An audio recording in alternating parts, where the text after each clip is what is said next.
పొద్దున్నే 5ంటికి లేచానండి. నా మేనల్లుడి పంచుల ఫంక్షన్ అని చెప్పి మా వదినాళ్ళ ఊరికి అయితే వెళ్తున్నాము. 1.5 hour జర్నీ అనమాట మా ఊరు నుండి. సో ఇక్కడ పొద్దున్న నుండి జరిగిన టార్చర్ అంతా చెప్తాను మీకు.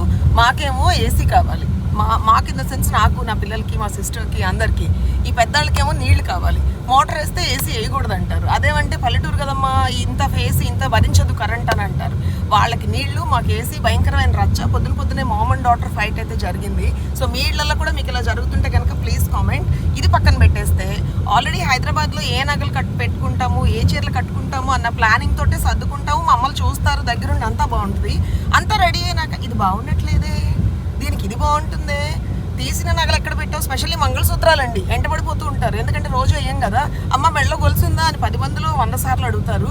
Which is really frustrating. నాకు అసలు వేసుకోవడం ఎందుకు అవసరమా అనిపిస్తుంది. కాకపోతే మేనత్తలు పిన్నులు వీళ్ళు ఊరుకోరనమాట. తాళి చేయని లేకపోతే రోజు నలుమూసలు వేసుకుంటాం, అది వేరే విషయం. నేనేం వేసుకోవట్లేదు అనుకోకండి మీరు పొరపాటున. సో ఈ ఫ్రస్ట్రేషన్లో మళ్ళీ ఎక్కడ మూడౌట్ అయిపోతే, ఫంక్షన్ మూడౌట్ అయిపోతామని చెప్పి ఆ నవ్వును అలా మెయింటైన్ చేసుకుంటూ పళ్ళు బిగువున ఇలా వెంకీ గారు వెంకీ ఆస్తనే వేసుకుంటూ పొద్దున్నుండి అలా కార్యక్రమం ఇలా ఫంక్షన్కి వెళ్తున్నాం.